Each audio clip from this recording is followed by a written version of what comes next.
Let's draw out market structure together. So this is where we can go through what it looks like on a chart, especially those continuations, break of structure to continue, those market structure shifts where we get those reversals. There is a lot of nuance when you're plotting market structure because a chart, the market's never just going to give you a perfectly clean chart with beautiful higher highs and higher lows or lower highs and lower lows. If it did, trading would be way too easy. It's not going to give you clean market structure shifts where you can just, trade the reversal. It is somewhat subjective in the way that you see things on the chart and plot things out on the chart. But I'm going to give you my concepts and my way of doing it so that it will cover you for 80 to 90% of how I do it.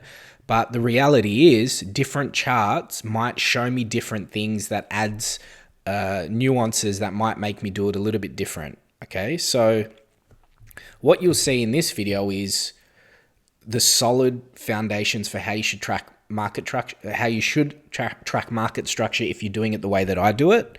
But it's also going to come back to repetition. It's training your brain to see these patterns, to get experience in the charts, to get experience with how price behaves. That will really help you develop. So you're going to need to do this over and over again. You need to practice this. Just go load up charts, random charts at random time, different times in history, and just draw out market structure. Make note of those continuation breaks versus those reversals. Make note of what happens, what the candles do, what the SFPs look like. That's the way that you get this charting experience, and that your brain starts to recognize these patterns to help you develop it into your edge, so you can see it when you're doing it in live charting and when you're live trading. So let's start with the high here. Okay, we've got our high.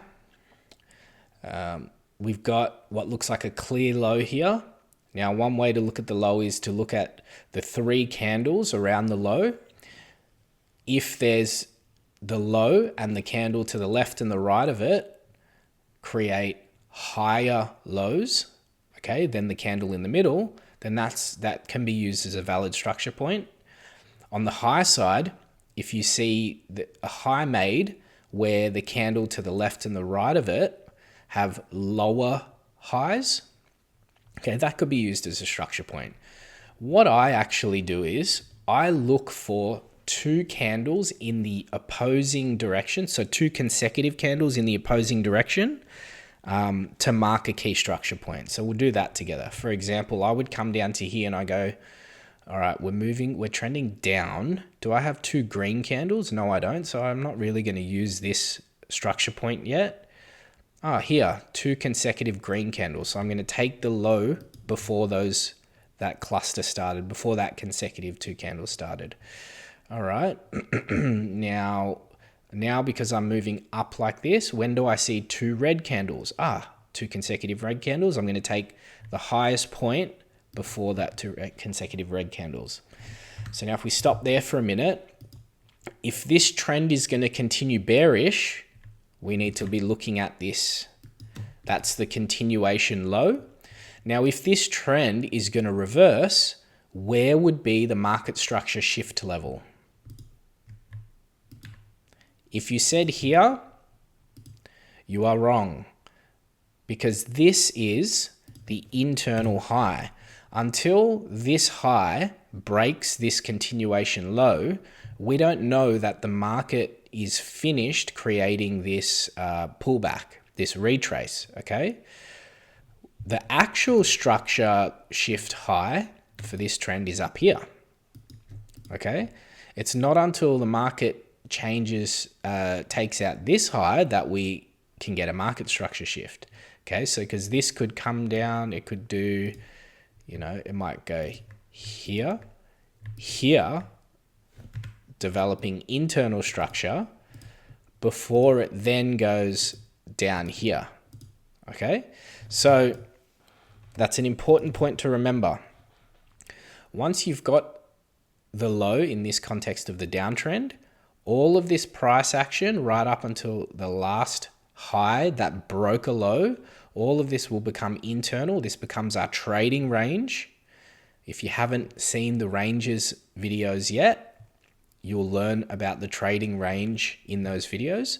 All of this is internal price action until this low is broken. So go back to painting our range. So we've got a high, we've got our consecutive candles that leads to a continuation break. Great. Now, where's my low going to be? Could we use this low? Well, you could, because it does look like a key structure point where you have a low and the two candles on the left and right of it have higher lows. So that could be used as a structure point. But if we stick to my rule of 2 consecutive green candles, I would actually not mark these as lows, and I would come down to here, okay, where I can see these 2 consecutive candles. We've broken this high, this low, sorry, and I'll take that. Now what I'm looking for is, where's my next high going to be? Do we have 2 consecutive candles before we break the low? No, we don't. But here's again where that nuance is. Now, because we've got a high here, right? And then that high goes on to break our continuation low here. I'm actually going to use that high because it is still valid, because it's got, like we discussed earlier, it's got the middle candle as the highest point, and it's got the candles on either side of it with lower highs. So we can use that as a structure point. Okay, so that's the highest point between when this low is broken and the new low. Okay, so now if we just pause for a minute and we look at our bearish structure, we've got a primary bearish structure creating lower highs and lower lows. Now this is important. So here's where our last lower low was broken. Okay, now where's the highest point between when this low was broken and the current low? Here. So that marks our primary high. Okay, so if that's our primary high, this is our new continuation low. Okay, what happens when this primary high is broken and with a strong candle here? That's our market structure shift. So now we're moving from bearish to bullish. Now there's a good little bit of nuance here. Have a look at what happened here. Before it broke the high, okay, it didn't even SFP the high, but it came very close. And then gave a pullback, broke the high. Okay, so now what do we have here? We have a market structure shift. So if we start at the bottom now, because we've got a new trend starting here, we start drawing our structure again. We've got a high, higher low. It's higher than this low, but it's not confirmed yet until it breaks this high. Okay, we've got a high. Now this is our new higher low because it's confirmed because it broke the continuation high here. We've got a higher low. It breaks the continuation high here. And then where's our 2 consecutive candles the other way? Does it give us a clean structure point? Yep, beautiful. So we'll stop there for a minute. This leg of price is the leg of price that broke and shifted our structure. Can you see the pattern here? We came down, created the primary high for the bearish structure, created the primary low. We created internal bullish structure right up to here. Internal structure never turned the other way, so let's color this in blue. Okay. This was all internal structure, internal bullish structure, and it became primary structure once it broke this right here. So now we go like this, and now we go, cool, this is our primary structure now. We're primary bullish. We've shifted structure from primary bearish to primary bullish. Okay. Now let's keep drawing structure. Now we look for the high. We look for when the high was broken. So where's our continuation break? It's when this high is broken. Right. We come down. We see that it's SFP'd here, so it's not a confirmed break yet. We got the break here, okay, with the candle close. So where's the lowest point between when this was broken and this high was, the continuation high was broken? Here. So that's our structure low.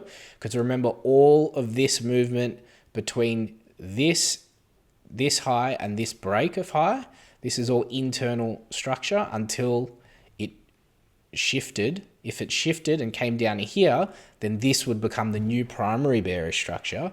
But because it didn't take out this low, this is all internal, turned over, new high. So where do we go? We're going right up. Why am I not using this point? Because I like to prioritize the 2 candle rule, and I can see my 2 consecutive candles in the opposite direction. So I'm going to take this high, and then I'm going to look for the lowest point between when this breaks again and when where this high was. And I don't use the same candle. I always move the next candle onwards. So that's going to be here. Okay. I'm going to pause there for a minute, clean up the chart. So that was our most recent continuation break. Where's our primary low? Well, we're looking for the most recent high low that led to the break here. Okay, and we don't use in this internal low because this is the primary structure. All of this price action's internal structure. So we're going to take the lowest point here. That's our primary low. Now, our bias is bullish until we're trading back below, we lose this low. Okay, now we've got a low here. But until this high is broken, this is going to be considered internal structure until this high is broken or this low is broken. Okay, so we get, what do we get? Let's see. We get another push up, mark our high, mark our low. Where's the high broken? Here. Another push up. Okay, let's take our levels. So this is now our new structure low. Okay, because that's the low that led to that break. Now this is the low that led to this continuation break. So from here, let's just map our primary lows. And what you'll notice is in a bullish trend, the primary lows are respected until the trend starts losing momentum or is shifting. Okay. So here, we come down, we can look at this low, and then this low leads to a break of the primary high. So we're going to actually go, cool, here, high. Now, do we have, where's the next continuation break?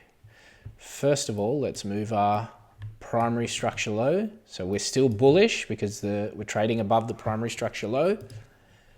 Continuation breaks over here. Okay, strong break. We see that there is some internal structure developing here. Okay, and then internal here until it breaks. So if we're just mapping the primary structure, we're going, cool, we got a new low here. It breaks the high, continues. Then what do we have? Let's map our primary low. Okay. This is our new high. This is our range. Okay, our trading range between the last primary low and the primary high. What do we have here? We have an SFP.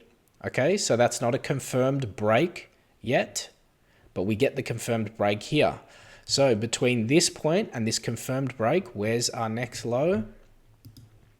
We've got the low. Now we'll keep drawing until we, yep, cool. We see the 2 consecutive candles, so we can take that as a high. All right, now we've got our primary low. Okay, our new primary high. And now look where we get to. All right, now we can see that this is being our primary low. Price is bullish until we lose this low. Okay. This is our primary high. Price is not confirmed continuation until this high is taken out. Okay. But what do we have here? We now have internal bearish structure. Yeah.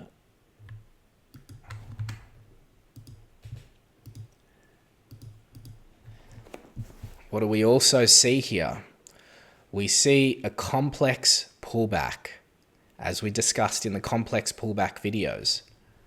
We see that price is moving, not really creating very strong pullbacks, right? Throughout, it's barely any internal structure pullbacks. You had a minor internal structure pullback here, so not really that complex. We don't have more than two legs of price. Here, we've got, we've got one push down, two pushes down, three pushes down. We've got complex. We've even got fractal internal structure where even just within this price leg to this price leg, we've got another level of internal structure, fractal internal structure. So see, in its nature, this is more complex structure than a simple primary uptrend. So now we've got that complex pullback. So thinking back to our complex pullbacks video, what is a complex pullback telling us? Well, a complex pullback is telling us that at the very least, price or the asset needs more time to develop its direction. It could mean that momentum is, it could mean that price is losing momentum, right? Because you can't argue with the fact that when price is pushing aggressively and barely giving any pullbacks, there's strong buy pressure, strong demand, driving strong momentum. Now that we're developing pullback bearish structure on the same time frame, creating this complex pullback, it means that some of this momentum, some of these buyers are losing strength, or we've got a lot more sellers coming into the market. It could be, potentially some of these macro traders taking profits. It could be, bag holders from a long time offloading positions. It could be short sellers coming into the markets. There's many different reasons. I try to stay away from speculating too much on that and just observing what price is doing. Okay, so we've got a complex pullback. It means that we need to consider that price potentially is losing momentum, or it potentially needs just some more time to reaccumulate, generate liquidity before the direction is then provided. So this is a really good example where we've been able to go through drawing out market structure, so you can see how I draw out the structure, also the nuances in drawing out market structure. We've clearly shown the structure, when structure shifts, how to be tracking those primary lows so you know when structure is shifting. We've seen SFPs on the highs, the continuations, and then before confirming continuation. And now we've got also complex pullback developing. Okay, you guys really need to watch this video multiple times, but then most importantly is to go chart yourself. Just load up charts and keep practicing charting out market structure, looking at all the different nuances, observing what happens around those key highs and lows.